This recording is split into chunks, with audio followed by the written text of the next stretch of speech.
Welcome everyone. Thank you so much for joining me for this lesson. My name is Mr. Aejis and I will be your teacher for the session. I am a Vtuber and a health teacher, and I stream indie games, classic games, retro games, and I give health and wellness lessons like this one on cannabis, just like I would in my normal classroom in the real world. Today we're going to be talking about cannabis. We're going to be talking about whether it's all that bad, what the real risks are, what the science is, and the benefits it might have. So thank you for joining me in my virtual health class. Let's get our lesson started. Our first point, is going to be about the number 420, because we were going to give this lesson on 420, but of course, like we've been talking about, it fell on Easter, so we pushed it back. I want to know, since we want to warm up with something fun, where you think 420 came from? Why did 420 begin to be associated with cannabis? A lot of myths and rumors about it, a lot of personal theories. What do you think? Where did 420 come from?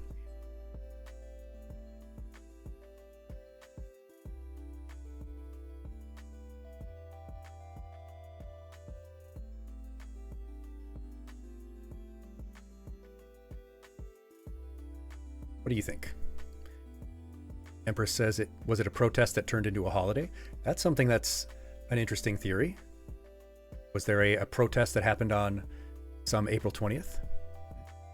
Ralsei suggests that it might go all the way back to the sacred Kabbalah numerology regarding the Egyptian god Bast. Bast. Say that because Ralsei is a goat. Not the goat, I'm the goat, but a pretty good goat. Bast. I know if some of you were into... Oh, thank you so much for redeeming Pat the Badger. Pat the Badger has made an appearance. Thanks, Empress. If you had a friend group that used cannabis when you were in high school, for example, you probably had some group idea of where it came from. That's how it goes usually.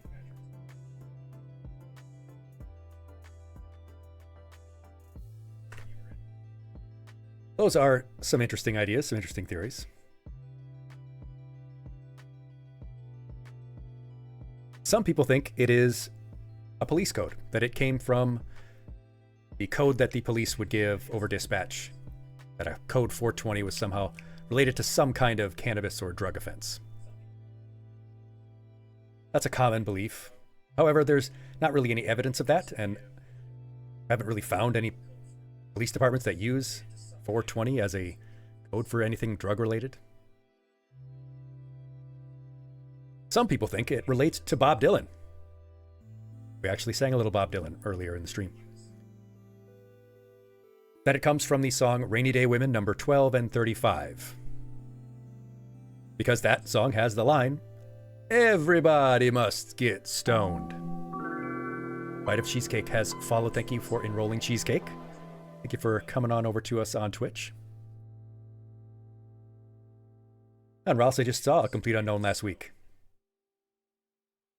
I've heard there's a very good movie. I've heard there's a wonderful performance.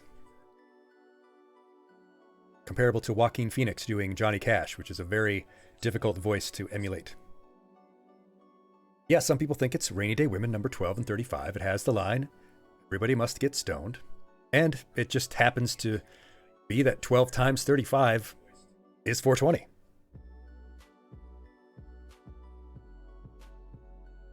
But that's all circumstantial. Again, really no specific evidence that it is related to Bob Dylan, although Bob Dylan does predate the use of 420. And Bite of Cheesecake made a Twitch account just to join the stream. Why, I really appreciate that. That I would be so good that someone would join Twitter, or Twitch, not Twitter. No one should join Twitter.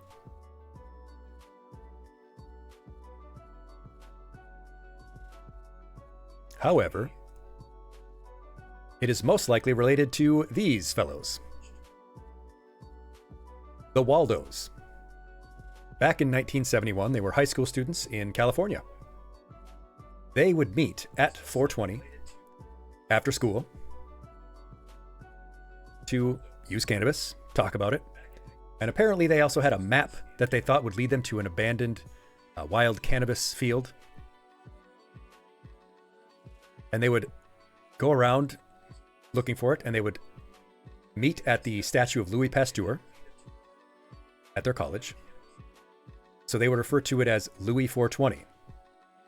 And eventually it just became about 420 because one of the individuals ended up being a roadie for the Grateful Dead.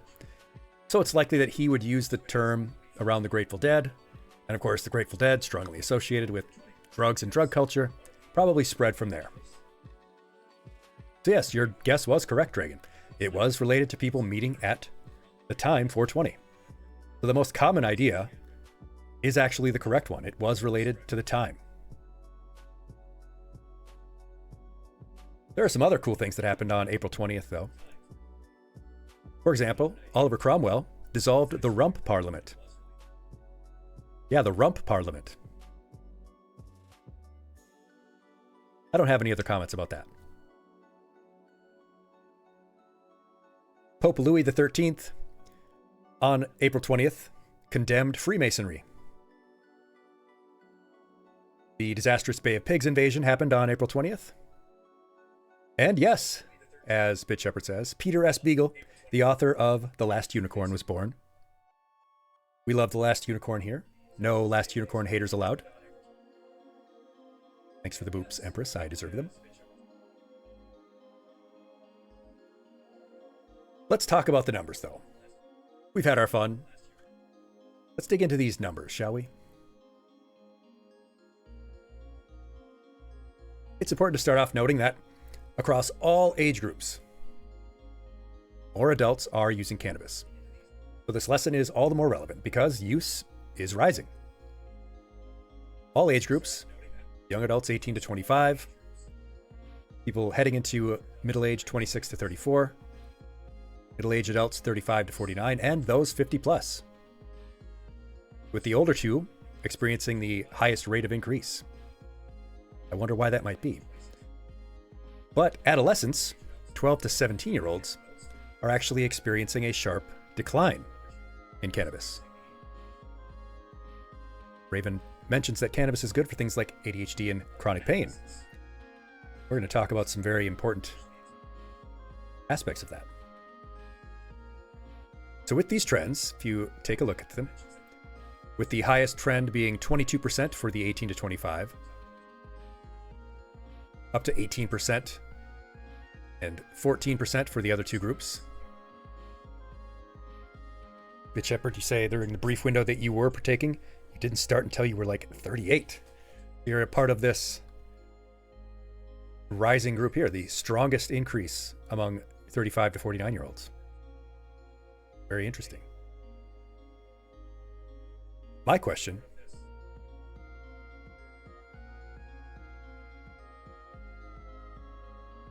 is, why do you think use rates are rising among adults, especially rising among older adults, and dropping among adolescents? Why is use up so much for other groups, especially older adults, but dropping for people under 18?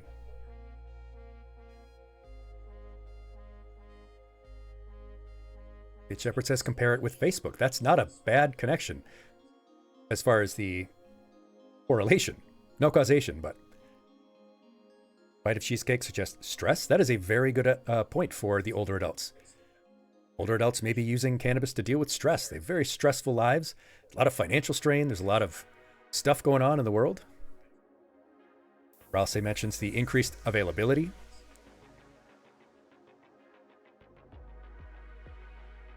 Bit Shepherd notes that the olds got on board, so it's not cool and rebellious anymore for younger people. So older people using more and younger people using less.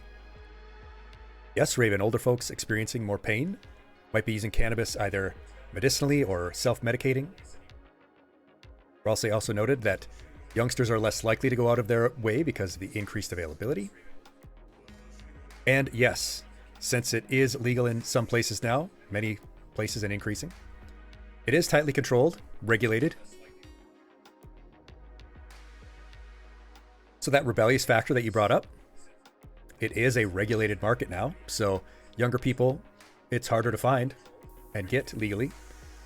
The black market is less available because there are legal options.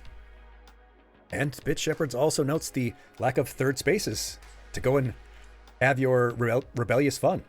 Yeah. And of course, there's the cost factor. Young people don't exactly have a lot of money, so where are they going to get the money for cannabis, which, due to legalization, is actually quite expensive? Raven, you mentioned that in Kentucky, cannabis is only medically legal. Yeah, in some places it's only available legally with a prescription card or something. And you also mentioned that the cool factor has cooled down for young people since adults are using it. So you really hit all of the good points there. Great job, class. Give yourself a round of applause. And meanwhile in Canada, Cyrus notes, yes, legal across Canada. And no, Empress, I don't think it's ever too late to have a rebellious factor because there will always be authority figures to rebel against.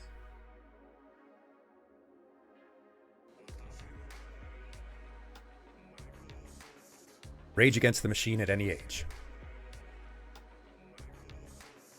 So those are the numbers.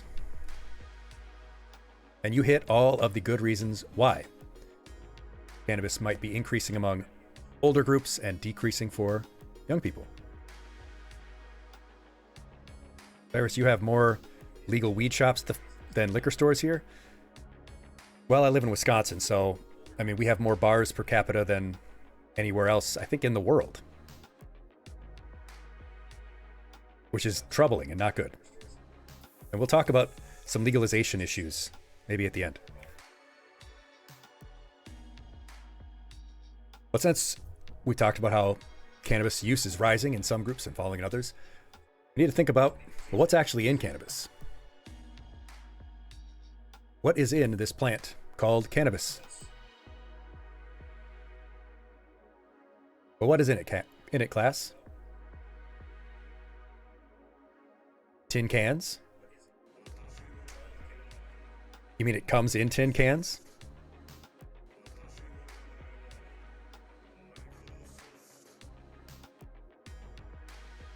It couldn't be chemicals, Bit Shepherd says. It's all natural. Everything is chemicals. Chemicals between us. Who is that? Is that Gavin Rossdale? Yeah, that's Gavin Rossdale. God, that's a classic song already. Yes. The number one thing we're going to talk about, of course, is tetrahydrocannabinol. THC. That's what's in cannabis. And what THC is a psychoactive drug, which generally leads to a feeling of euphoria when consumed, leads to divergent thinking, difficulty concentrating, and in many people, anxiety.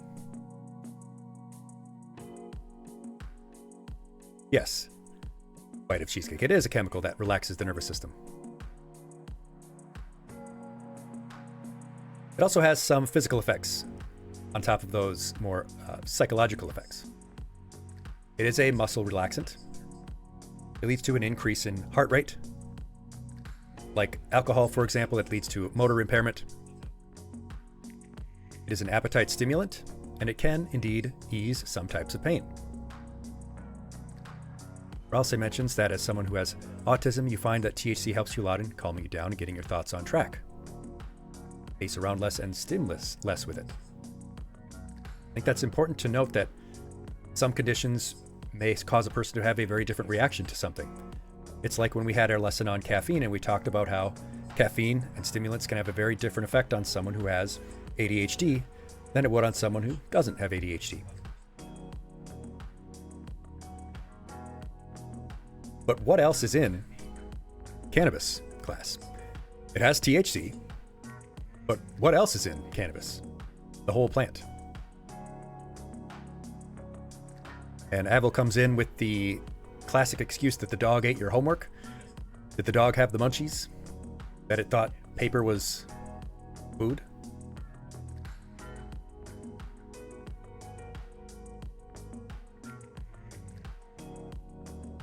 What other chemicals are in cannabis besides THC?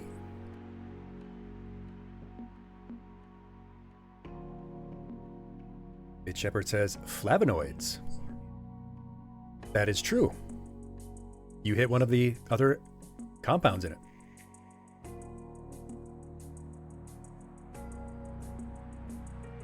Pink Rose Peanut, you like watching my streams? You just found out this week you have a condition called aquagenic urticaria. I'm very happy that I can be of some help, be of some enjoyment. People are going through a difficult time. Bit Shepherd also says CBD. CBD. And what is CBD?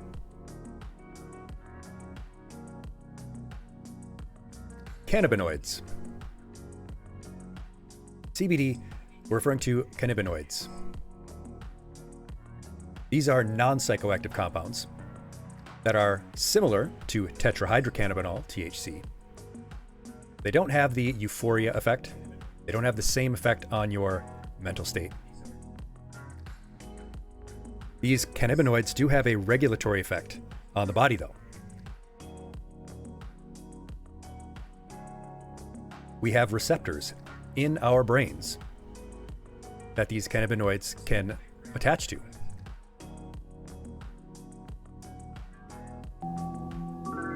And Sylphie Ray has joined our little classroom learning community. Thank you so much for the follow. It says 420 blaze it. Yeah, we were just talking about the origin of 420 at the start of the lesson just a few minutes ago. We're going to have this lesson on 420, but that was Easter, so it wasn't a great day to have a stream. I still like the Bob Dylan theory, even though it's probably not the Bob Dylan Rainy Day Women number 12 and 35. But CBDs do show great promise in the use of medicines for a wide variety of conditions because CBD and our CBD receptors have a widespread effect. Bit Shepherd has bought CBD oil tinctures. Yes, they are becoming very common because it is believed that they can have effects on a wide variety of things. So if you used to take CBD before you could get your medical card, something that people are doing more and more of as the states are moving towards legalization. But did you know that cannabis is not the only plant that has cannabinoids or cannabinoids? There are some other plants that have it. For example, echinacea actually has CBD in it, which perhaps might be the reason why it is used in medicines and has had a long history of use in folk treatments. Maybe that's why it works. I don't know.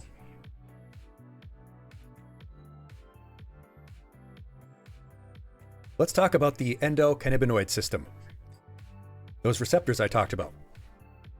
Yes, we have receptors in our body that these CBD compounds can attach to.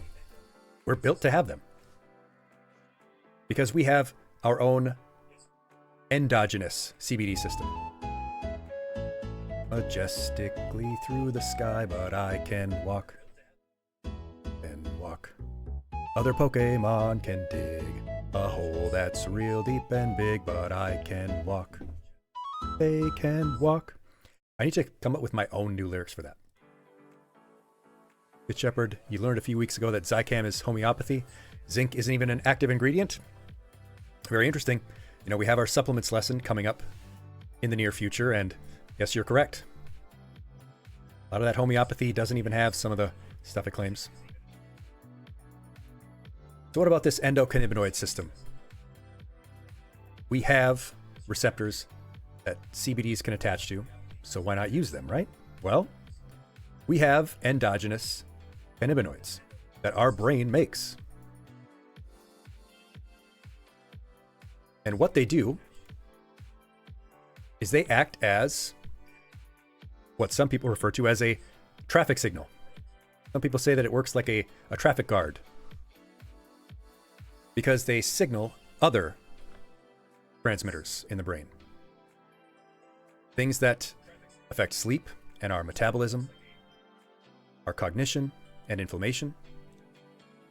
They affect the release of dopamine, glutamate, GABA, norepinephrine, very important neurotransmitters.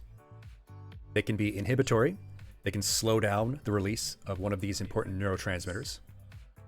Or they can be excitatory and increase the release of those important transmitters. So study on these things is very important and very promising, because if we can figure out exactly what types of CBDs do exactly what, how much is the best to take, we could have a revolution in medications. But that is very early promising research still. Now this will be on the test.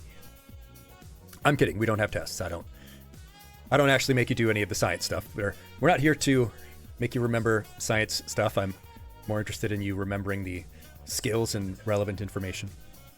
But very interestingly, it is a pretty complicated system.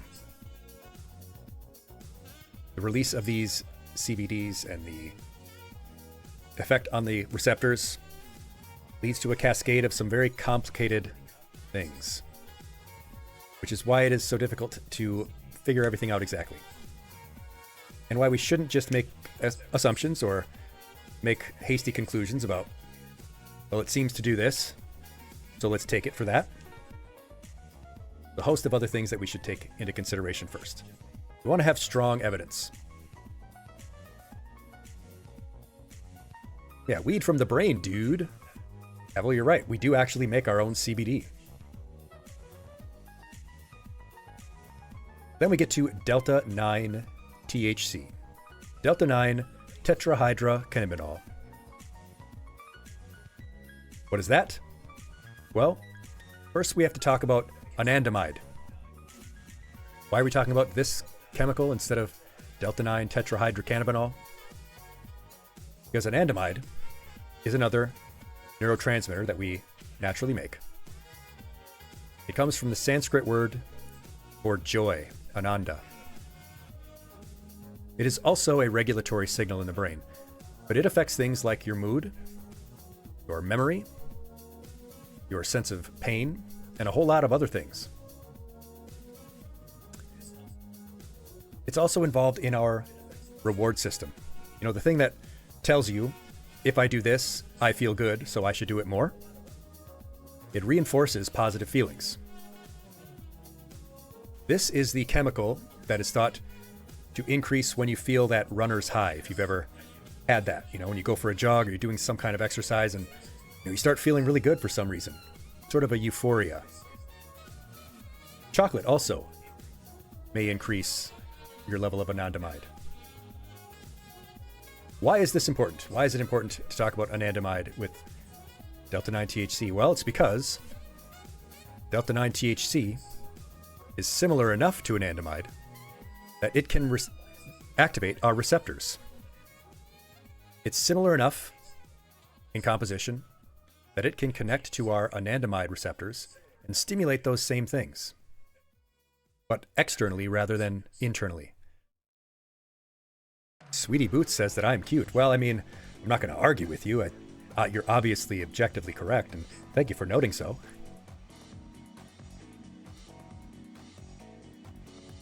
But this exogenous, this external addition of the feelings, the effects, can mess with our reward system because we're getting it in larger volumes than our natural, happening much more rapidly. It's like when we talked about vaping, where nicotine can give you those positive feelings very rapidly and much more than you would normally get. And because specifically anandamide reinforces positive feelings, Sweetie Boots has enrolled in my little classroom learning community. I appreciate it. Thank you for joining us. Thank you for becoming a part of our community. For any new people out there, you know, you can jump into our Discord if you would like. Keep up with us there. And follow us on the socials, of course. But yes, the use of THC can mess with that reward system.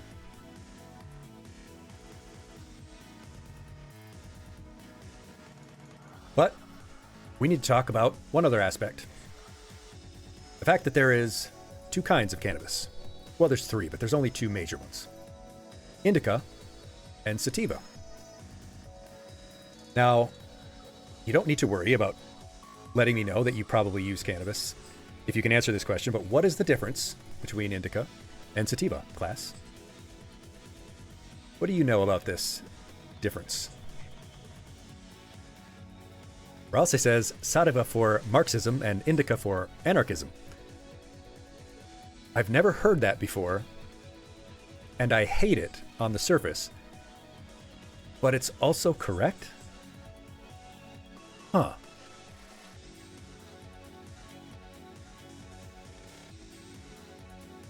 What else?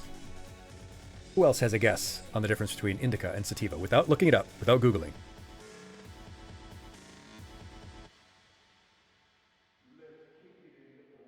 Shepherd suggests onset intensity. Seems like some of you don't actually use cannabis very much. I'm impressed. Or you just don't want to say.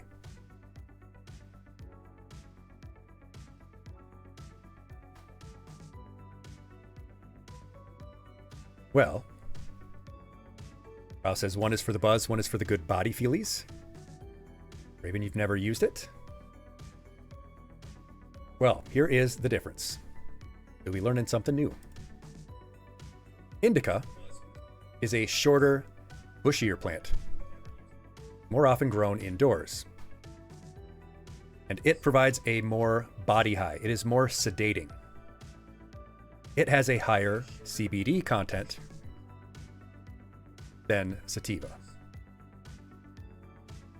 This is what the indica plant looks like. See that it's fairly short. It does look like a bush. You didn't have the slightest idea? Good.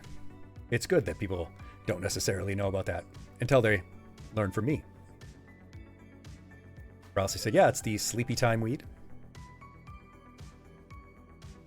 And, well, if indica is the shorter, bushier, body high, sedate, higher CBD one, well then, sativa is the taller, thinner, more stimulating head high, and it has a higher THC content than indica. Here you can see some sativa plants. This elderly woman with her face blacked out because she doesn't want people to know that she's in a giant field of sativa. But look how tall that is.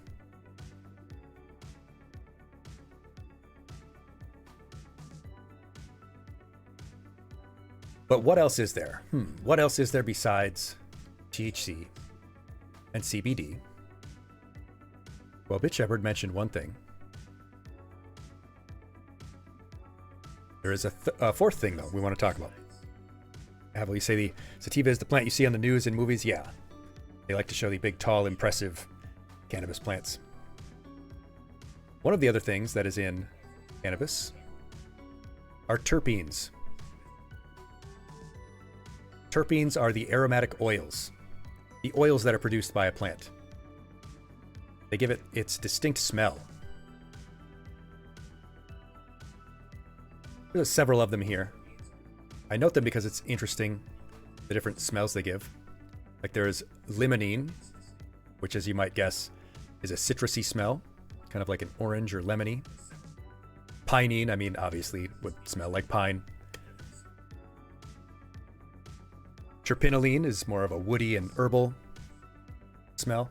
And they have different effects, these terpenes. They can subtly change the effect, influence the effect of that particular cannabis plant.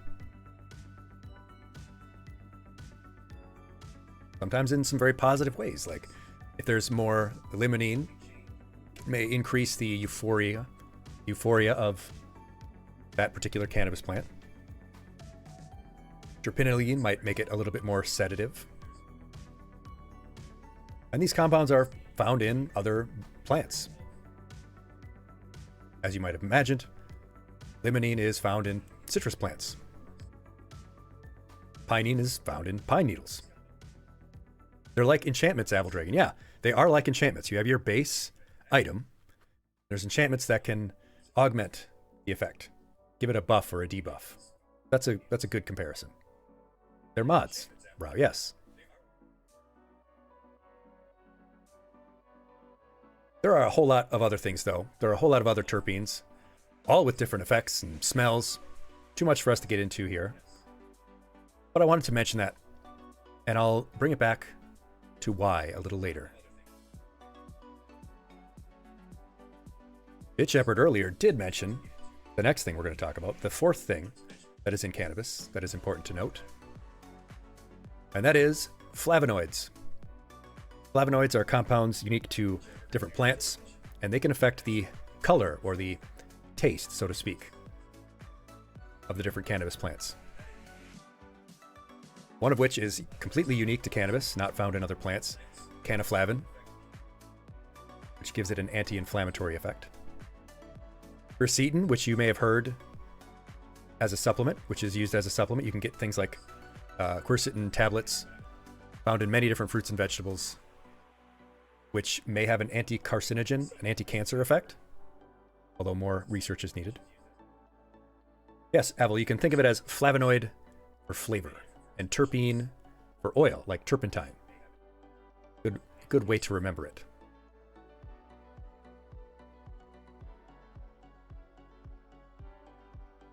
Yeah, it takes you down to Flavor Town. It's bold! Oh, thank you so much, Raven. It's good to have you.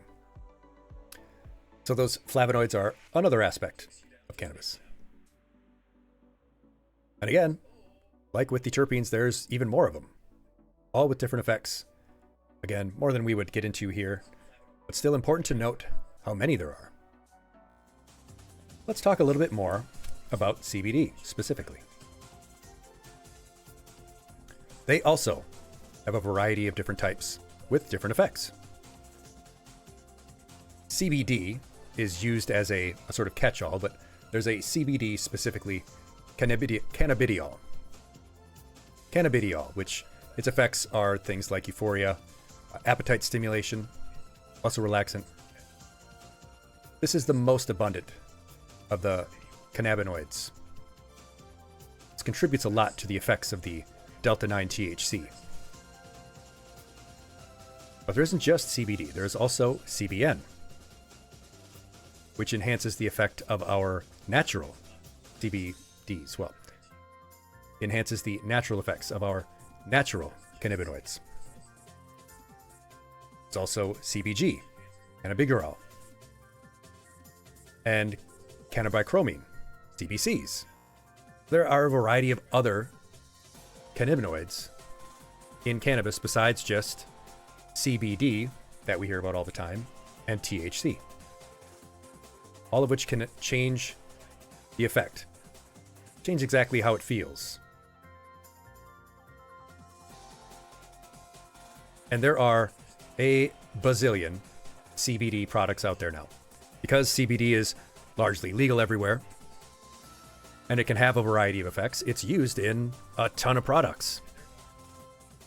There are CBD tinctures that some of you mentioned that you have used in the past. You can get CBD pills. You can get CBD edibles, honey. You can get drinks that are infused with CBD. It can also have a topical effect, so there's CBD body creams and lip balm. An enormous amount of products and an enormous amount of money being made, an enormous amount of marketing.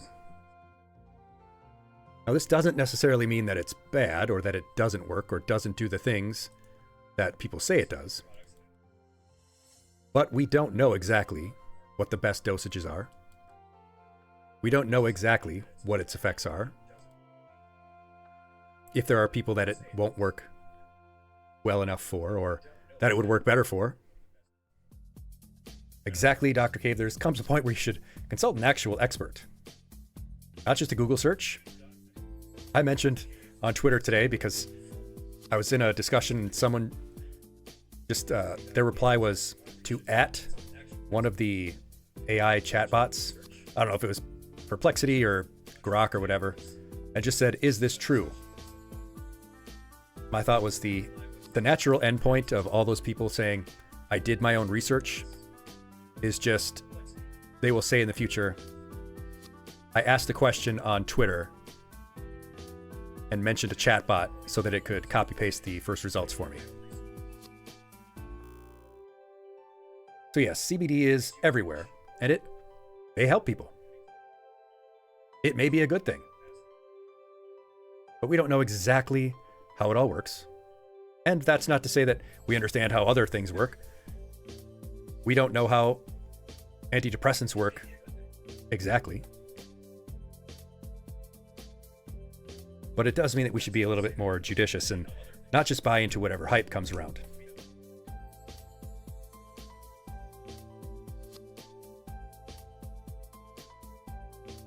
Because CBD does have things that it is pretty strongly researched to help with.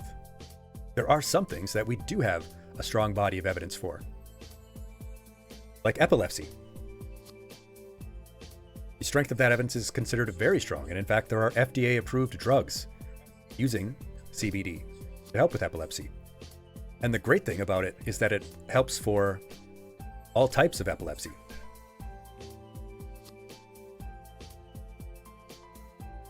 See some of the studies there, like De Carvalho race in 2020. There is also evidence considered strong for its use on anxiety. And typically the best ways to take that are oral, using oils or tinctures, with the study there to support it. Chronic pain is another area that has strong evidence. Those oils and creams, those topical ointments, there's evidence that those CBD creams can help with chronic pain.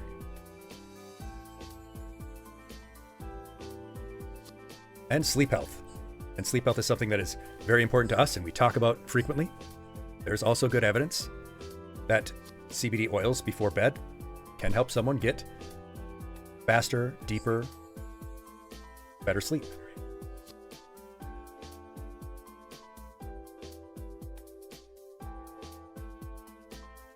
And yes, don't, all right, as Dr. Cave says, medicine hype, more often than not, unhelpful. We'll talk about this extensively when we do our supplements lesson, because that's something I'm very familiar with, and I like giving that lesson in particular. And yes, generative AI is different than, say, the use of AI for helping a medicinal research team filter through different potential cancer treatments. It's very different than generative AI. I think I'd mentioned this before. In the original Oblivion, the system that managed the NPC behavior was called the Radiant AI system. Like, obviously that wasn't actual AI, it was just the name for it. Yeah, I'm also very hopeful. There is promising research, Apple Dragon, for CBD. We never really know where the next good treatment is going to come from. It's just there's very good evidence for some very important, helpful effects of CBD. There's lots of promise. It's not a guarantee, but lots of very promising research. THC itself, beyond the CBDs, THC itself is also studied for and has some evidence for being potentially beneficial for conditions like PTSD, or inflammatory bowel disease, Parkinson's disease, depression.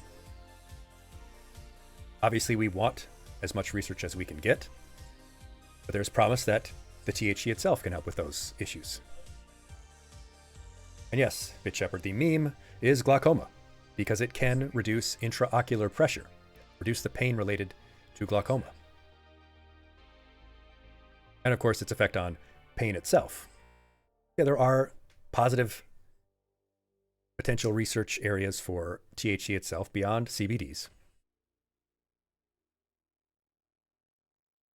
PTSD, certain inflammatory diseases because of its potential anti-inflammatory properties.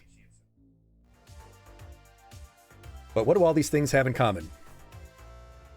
Besides the fact that we need more study on it, and that study needs to be more specific about, dosage, timing, what exact strain we need.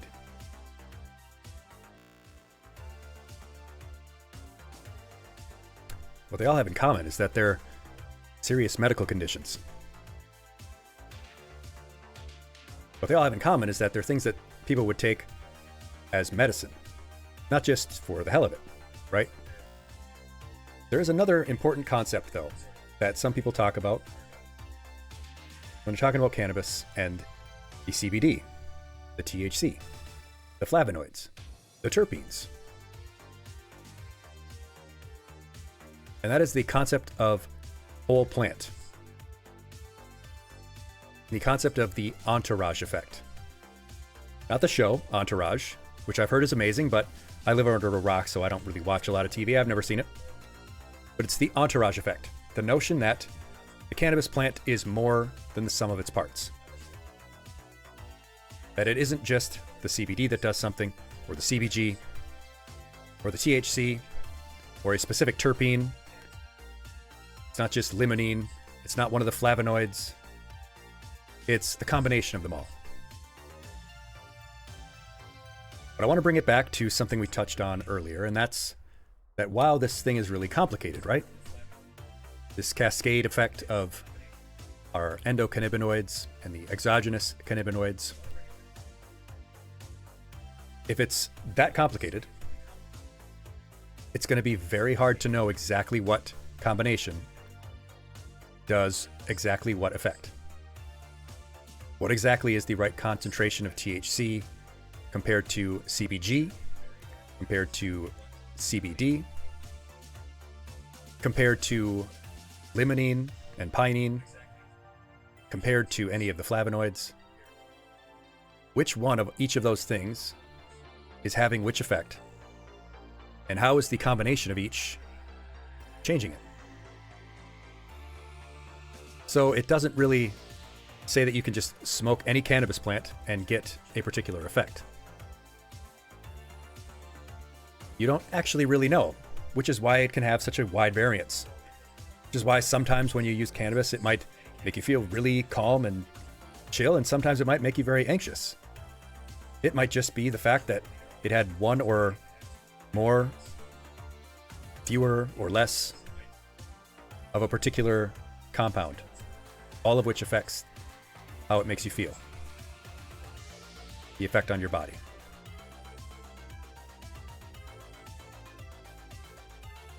And there are so many different strains, it's hard to keep up with it.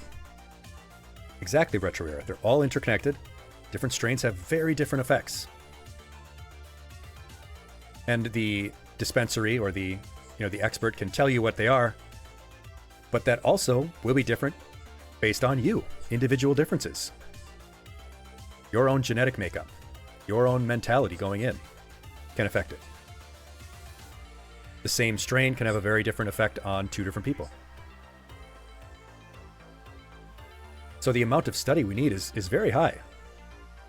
We need to study not just each individual compound, but also the different combinations of them and how they affect different populations of people. If we're going to think of this as medicine, we want to know very specifically. And even if we're only going to think about it as recreation, well, we want it to be as safe and enjoyable as possible, right? But we still want that study. So what's good, what's bad, it's hard to know. Now that we've talked about the cannabis plant, let's talk about the ways in which people consume cannabis. And you're probably already pretty familiar with the first method, smoking and vaping, right? We talked about vaping in our previous lesson. Smoking and vaping gets those compounds, the THC, the CBD, all of it, into your system very quickly, very rapid. But it also has a very different potency.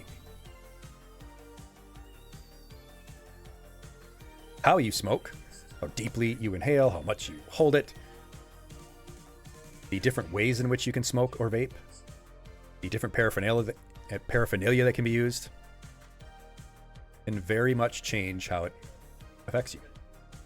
And yes, it has the usual effects of smoking if you smoke. And we talked about it in the vaping lesson. I didn't spend a lot of time on smoking because there just isn't any reason to smoke. Talked about the comparison with vaping, and yes, it is safer. Does not necessarily mean that it is safe.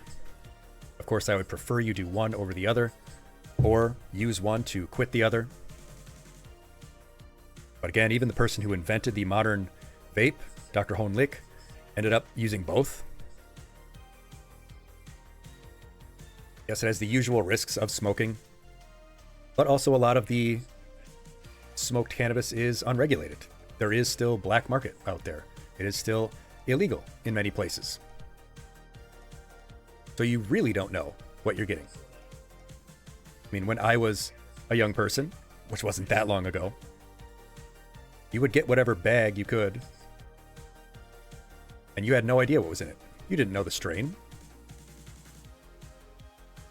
You usually wouldn't even know if it was indica or sativa. Then there's, of course, the problem of what is the combination with all of those different factors we talked about earlier. What the hell is actually in that bag? Yes, it could be cut. It could be tainted. I think the lacing of it was a bit overblown as a concern, but it was certainly used. And of course, you had to deal with the possibility of pesticides.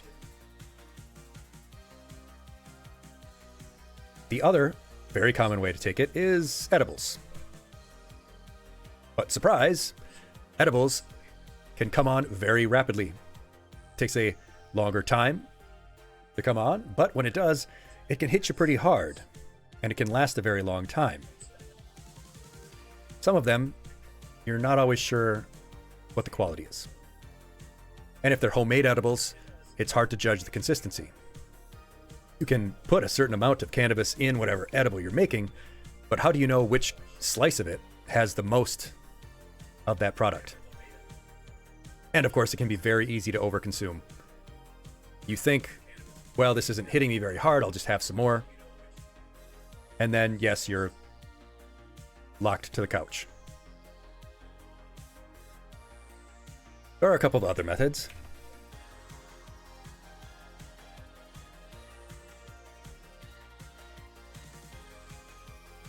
There are patches, as Bite of Cheesecake said. Yes, you can get THC patches, similar to nicotine ones. There are medicinal patches they use. There are tinctures, just like those CBD tinctures, the little oils that you can use, the droppers. These also come on very rapidly.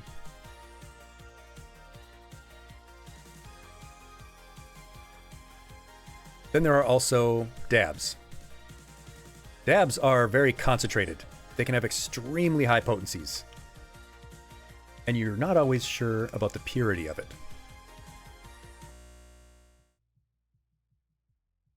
One other thing, though. These are some legal edibles that are out there available.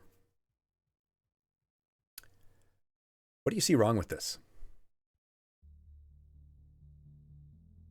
What issue do you potentially see with this?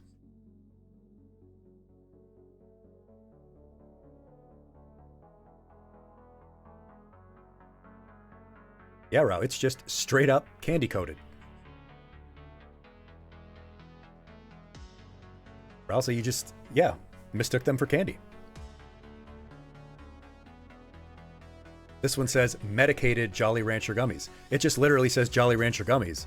Someone could easily miss this smaller print that says medicated. Stony Patch Kids.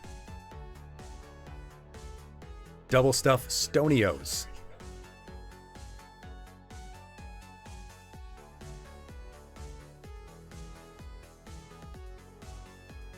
Stony Patch is crazy. That's a crazy thing to say and put on a bag. That's just straight up Sour Patch Kids, but with a pretty potent drug.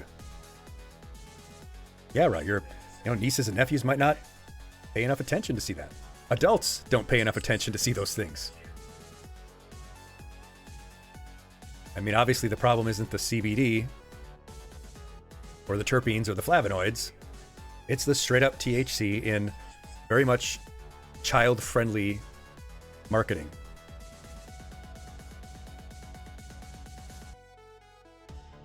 Pretty big issue. I want to talk about one other very, very important thing.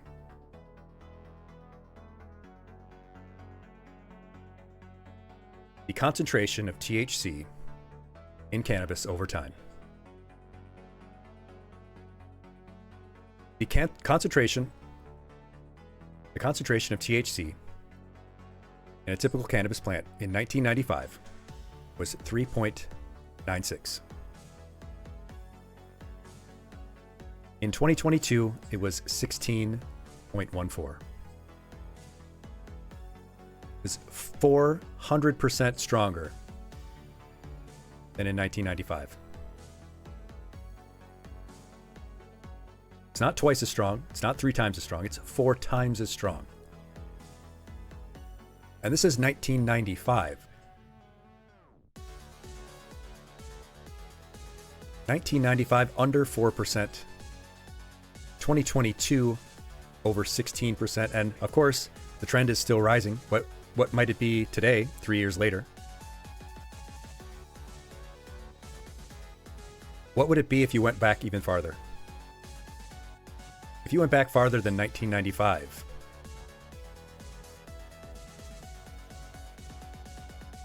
what was it that they were smoking in the 70s? I mean, people like to use the meme of, well, Thomas Jefferson would smoke hemp on his back porch. Yeah, that was in the 1700s. If it's gone up 400% just since 1995, do the math. But what were they smoking in the 70s? And yes, even earlier, as Rousey mentions, reefer madness. In the 50s and the swingin' 60s. In the summer of love in 1969. Yeah, Rao, much less dank stuff. In fact, Bob Marley, legendary for amazing music, wonderful talent, amazing messages, and also well known for using cannabis. But look at the ditch dirtweed that we would call today that he is using.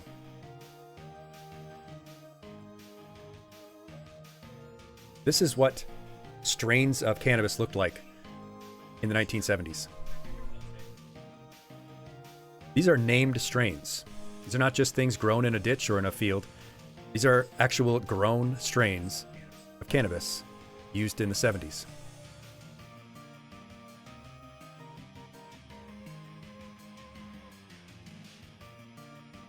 Take a good picture of this in your mind. Hold this image in your mind. Pick one of these out. Pick one of these out. And concentrate on it. Look at it very carefully.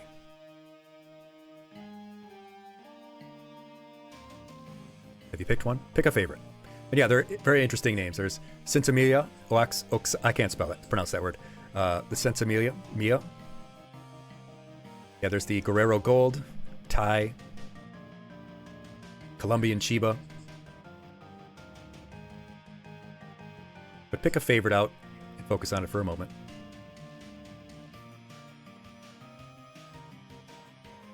This is a strain of cannabis today.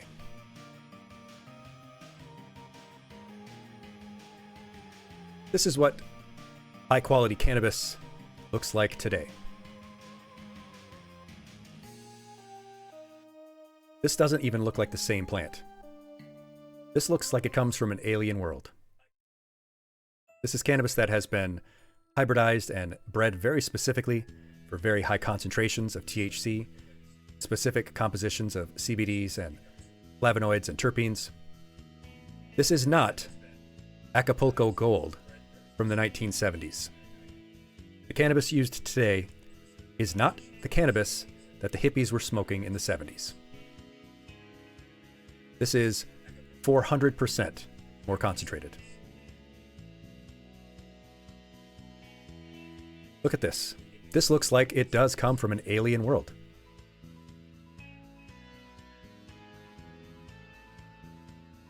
This looks like it's a caterpillar with secretions coming off it. It looks like it would sting you if you touched it. It looks like it is venomous. Or is it still poisonous if it's a plant?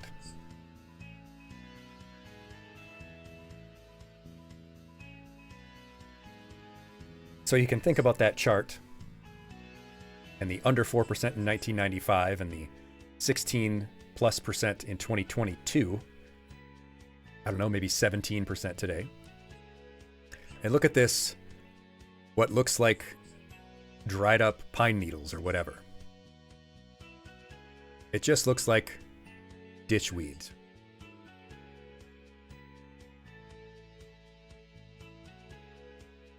Which leads us to a very important specific concept. And I'm going to say it in German as best I can.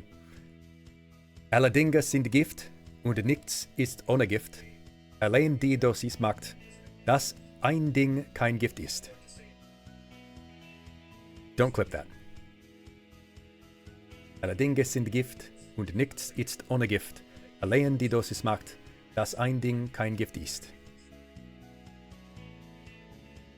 That concept is, all things are poison, and nothing is without poison. The dosage alone makes it so a thing is not a poison. And that is attributed to Paracelsus in 1538. Why do I bring this up? Well, because in addition to that massive increase in the concentration of THC in cannabis, we also have a very large rise in the number of users of cannabis. But more specifically, the highest rise is in the number of people who use cannabis either daily or almost every day. They are not using it maybe a few times a year, or maybe once or twice a month, or maybe once or twice a week. The number of people who use daily or nearly every day has gone up the highest since that same period of about 1995. So the concentration of cannabis has skyrocketed, and the number of people who use it every day has skyrocketed. So, as we've always said in all of my lessons, I'm not a don't do this, don't do that kind of person. It's not a judgmental thing. We just try to talk about the science and the facts and make our own good judgment. Be judicious. Be judicious.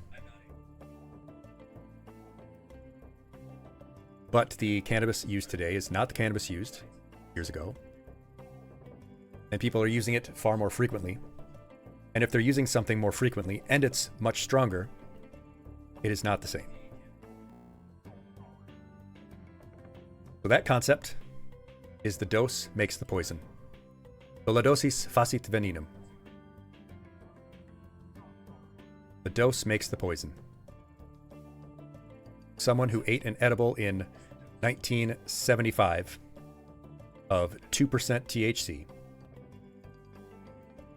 it would be a completely different world if they time traveled it to 2025 and smoked a dab of 19% THC.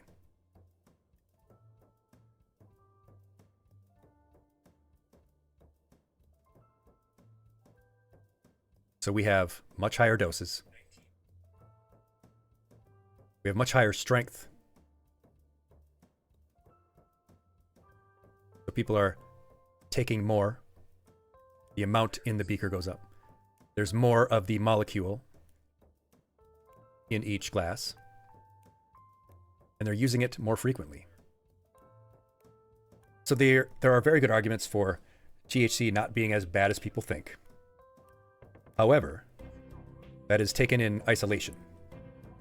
It is not considering that people are generally not talking about the occasional use like they would have a couple of beers, for example.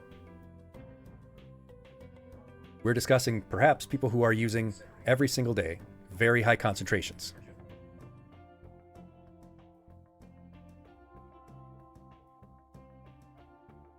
So where is the line? Where is the line between something being somewhat harmless or no worse than having a couple drinks to being a serious long-term problem?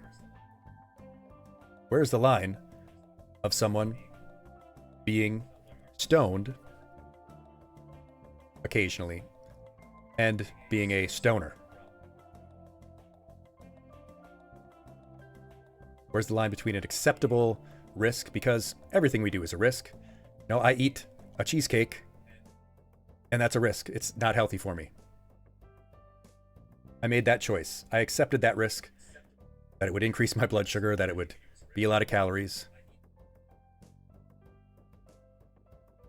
When you take an aspirin, you accept a certain risk. People take the risk of using cannabis because they feel like they get more out of it than the risk provides. And that's their choice. And it might be perfectly acceptable. But the word we continue to use is judicious. Be judicious. Think carefully. I did slander cheesecake, except I love cheesecake. In fact, I didn't actually think about the name. It must have just been subliminal that I was seeing the word cheesecake. I just picked a food. And yes, Rob, the line is, where it affects your daily function. In the acute sense, that is, in the short term, there are effects on cognition. The first, of course, you probably have guessed, is memory, short-term memory loss. The research does suggest there is an acute deficit in short-term memory and in verbal learning. That is, hearing things and learning from them. Because the THC interferes with receptors in the hippocampus, which is strongly related to memory. Attention is also reduced in some people, well, many people, particularly with higher doses.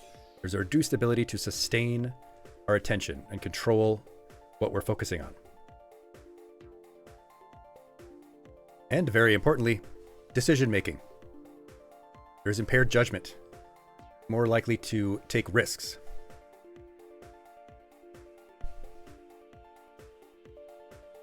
The statement is from one of the studies mentioned here. Cannabis was associated with significant but small magnitude deficits in executive function, learning and memory, and global cognition, while decision-making had moderate effects. That is, there are small but significant reductions in our executive function, our ability to learn and remember things, and slightly higher negative consequences to our decision-making. In the acute sense, in the short term. What else can happen in the short term? Be a reduction in reaction time. You think and move slower, which is something I think people understand. Yeah, don't pilot a jet or really anything else while under the influence of really anything. Anxiety is also affected, dose dependent. At low levels, it can reduce anxiety for some people. But in those higher levels, which are much more common to get to nowadays, can increase anxiety. And motor control. There are many receptors for the cannabinoid system and for the anandamide in the cerebellum. And the cerebellum is what coordinates our movement. Coordinates balance and fine motor control. My freak brain embolism that happened in my cerebellum. And so I had to do physical therapy after to get my balance back, to be able to walk properly. So combine those two things, motor control and reaction time. You have reduced reaction time and more difficulty controlling your body. What should you not do when under the influence of cannabis?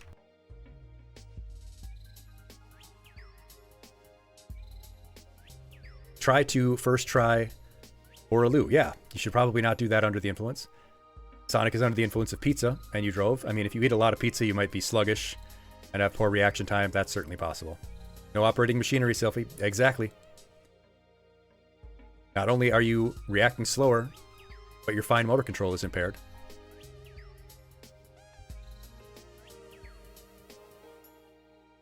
then we get to the chronic effects. And I don't mean chronic, the strain. Yes, there is that joke there. Talking about the long-term effects of cannabis use. First on cognition, just like in the acute sense.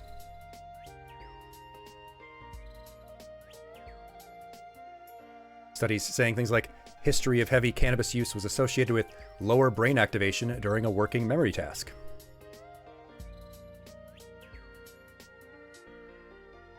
Your brain is not as active. It is not working as well with chronic use of cannabis.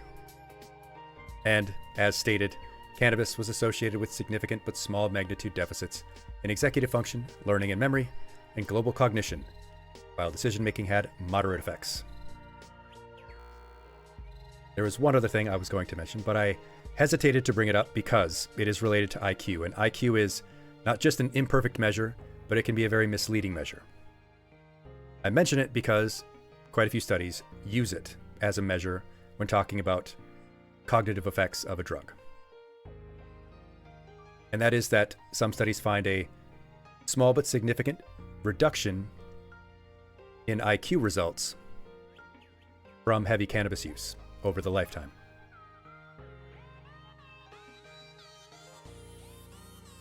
Now again, I say this with the caveat that IQ is not a perfect measure, and that it might just be that the specific things that IQ tests are specific things that cannabis use does impact. But it's something to note.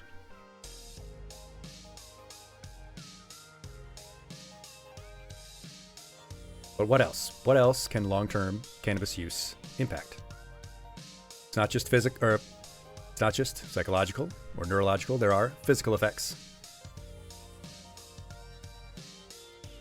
Like long-term reductions in reaction time, which thankfully though do return after some time away from the drug.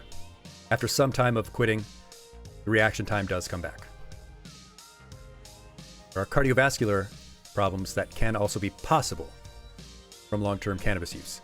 And this is not related to smoking, because smoking will always have cardiovascular consequences. This is cannabis itself, in whatever form it's taken. And long-term reductions in motor control. But we also need to talk about the more important psychological effects, things that are much more severe. Something that we've talked about in the past is a word that we are supposed to use.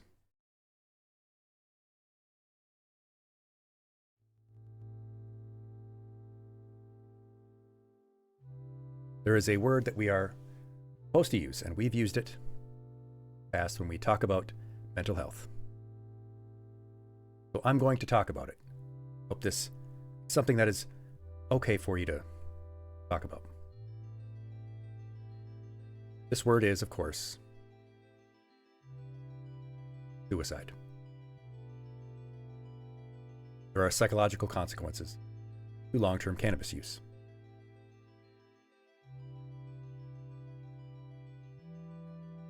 Depression can be increased from chronic use of cannabis. In fact, in some studies and in a large meta-analysis, there was a 37% greater odds ratio of a person experiencing depression over their lifetime if they used cannabis chronically.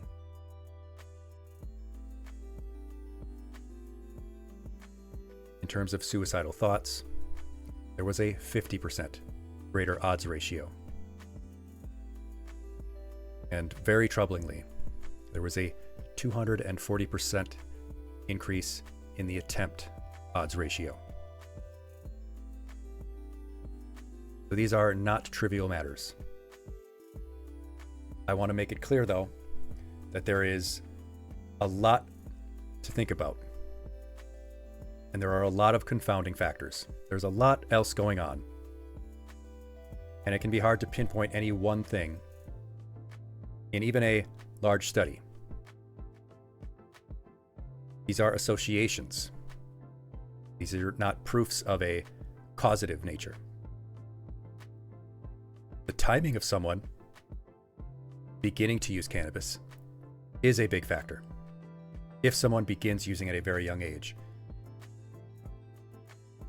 these rates increase. And of course, there is a dose effect. How much, how frequently, how heavy. But these are very serious numbers to consider.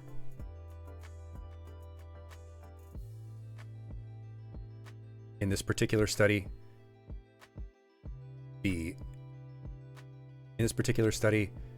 these particular numbers, the 37% greater odds ratio for depression and 50% for suicidal thoughts, had very strong evidence.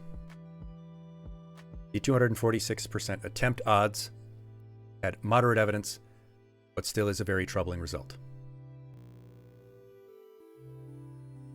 The other aspect that is important to talk about, and does get a lot of attention,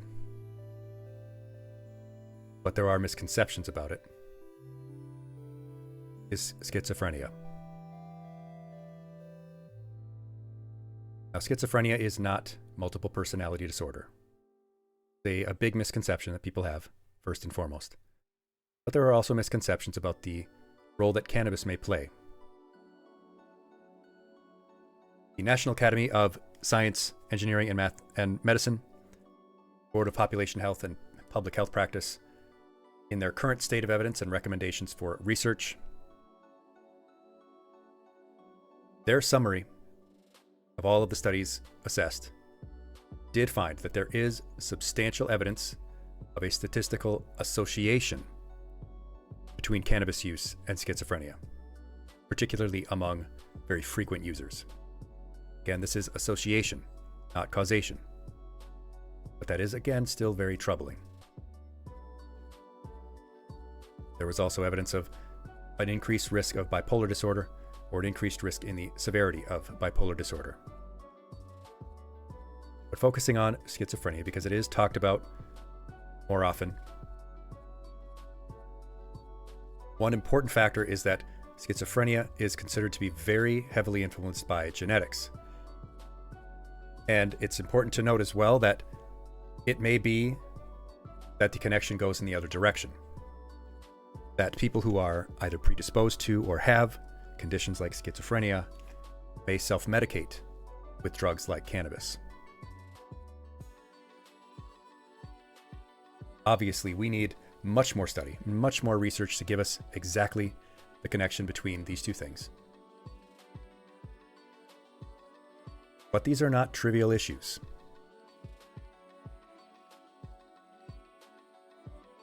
If you are a heavy user of cannabis, and you do it often, I think that this is something that should give you pause.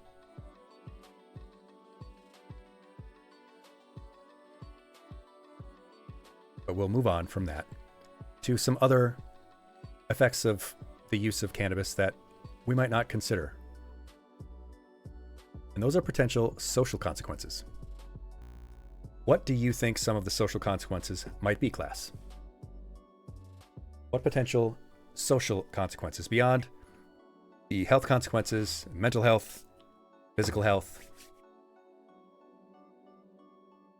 long-term risks, what else might the use of cannabis cause you problems with in terms of your social behavior?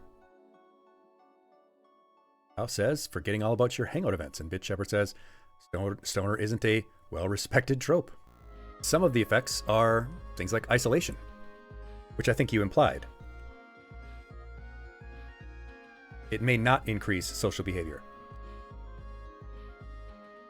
For some people it might, but not always. It can have a strain on people's relationships. And I'd like you to think about how and why that might happen. But it can also reduce someone's productivity in work or school. They may also be less interested in performing well in those areas, which can affect your long-term... Whoop! Oh, now my moderators are going to have to clean up that broken desk. That may lead to a long-term reduction in, say, someone's financial capabilities.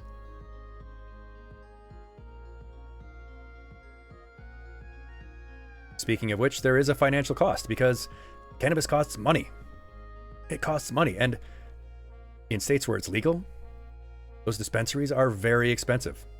That's money that you could be spending on other things like nutritious food, going out and doing activities. Maybe probably say, yeah, when talking to your brother who uses cannabis, it's harder to keep them on topic. But maybe just less enjoyable to hang out with someone who is under the use of cannabis. I mean, do you like talking to people who are stone drunk when you're not? Is that fun, trying to rein in someone who is drunk and you're sober? I never enjoy that.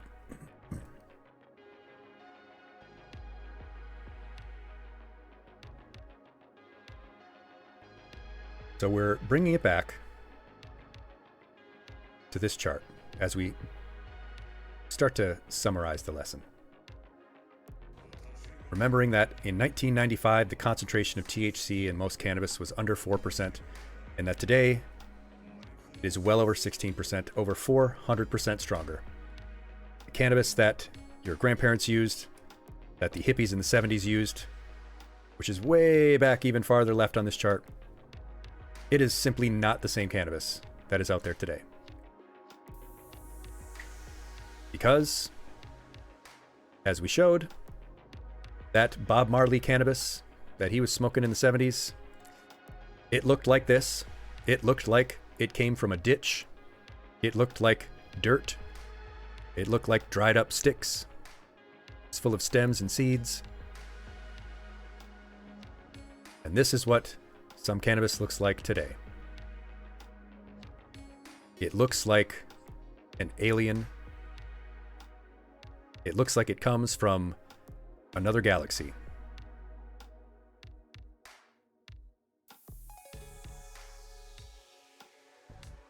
It is far stronger, and people are, as we talked about, using it much more often.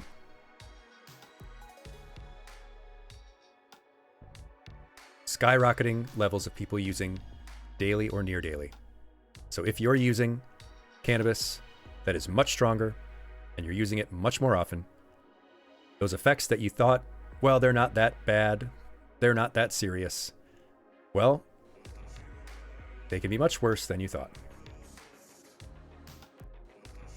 We get to the topic of addiction lastly, and there's a lot of debate about whether cannabis is addictive. And there's debate about, well, whether it's physically addictive or if it's just psychologically addictive. I never really think that's a useful distinction at this level when we're talking about just educating people about cannabis. What really matters is the effect it has on your life. Is it impacting your daily function? Is it causing you problems? Is it giving you problems in your relationships? Is it making you less productive in school? And yes, Raul, ask the fish if it cares what kind of hook it's stuck on. What a person who is wondering if they have an addiction should ask themselves are these basic questions that are common to most of the diagnoses for addiction, and that's, do you find yourself needing to use more and more, or more stronger versions, or more frequently? Have you wanted to cut down, but you're just not able to? You spend a lot of time thinking about or acquiring or using that substance, whatever it is. You feel a very strong urge to use it. Does it cause you problems in your work, in your performance at school, relationships at home? Do you continue to use it even if you're aware of these problems? Does it cause you to miss activities that you might have otherwise wanted to do? Do you use it when it could be hazardous, like driving? Does it increase your risk-taking behavior? Do you continue to use knowing that it's making things worse? If those things are true, then it really doesn't matter to you whether it's a psychological or physical dependency. What matters is that it's significantly impacting your long-term health, your long-term happiness, and it might be time to think about a change.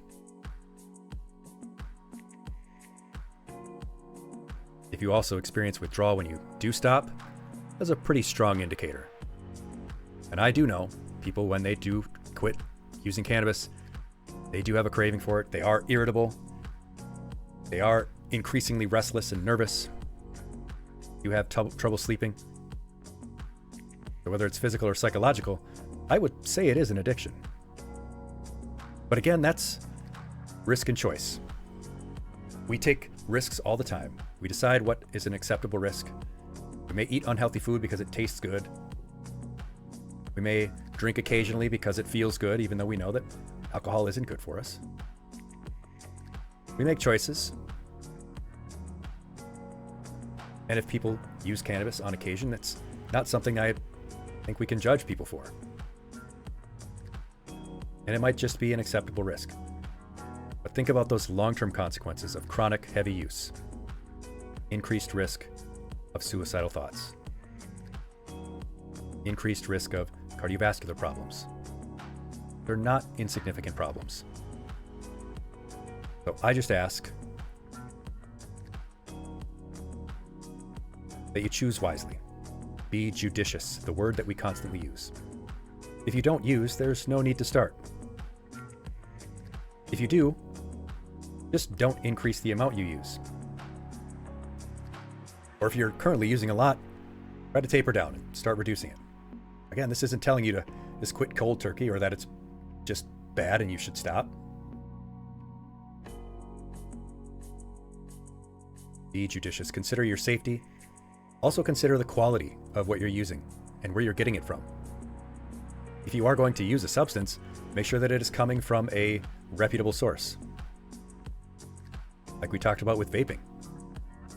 Don't buy the Temu vape that you have no idea what the hell is in it.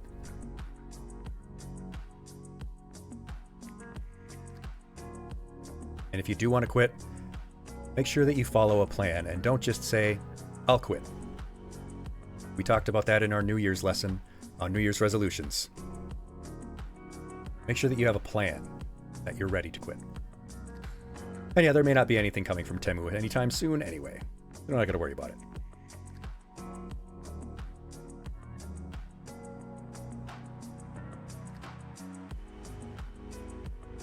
I do want to quickly bring back up, though, we've talked about making goals since we mentioned it, making sure that they're smart. I know that you know what that means. Some examples there. But also, like we talked about with vaping, don't half-ass your attempt to quit. Make sure that you dissociate yourself from the triggers that cause you to use whatever substance, the people, the locations, the activities and plans, the PLAP. Keep track of the progress of your goals, your POG, that it's okay to go slow. Make sure that you're staying organized. It's okay to talk to people about it, and it's okay to ask for help. Your GOTH. Find replacements for it, and, of course, use the principles of CBT. Identify the thoughts and feelings that are associated with using it. Challenge your beliefs and attitudes towards it. Yeah, make sure to remember to PLAP, to POG, to GOTH, and to CBT.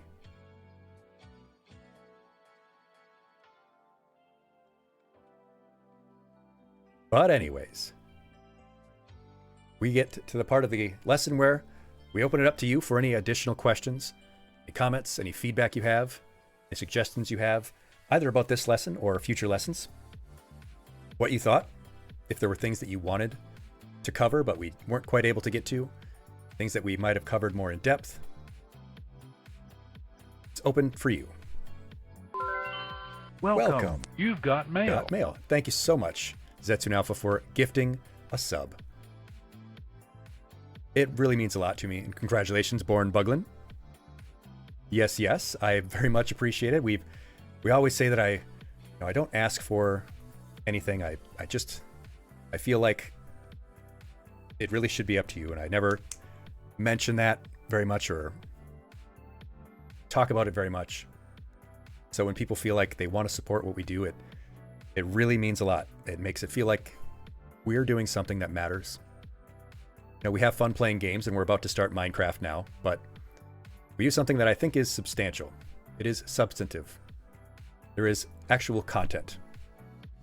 A lot of people call themselves content creators. But where's the content for most people?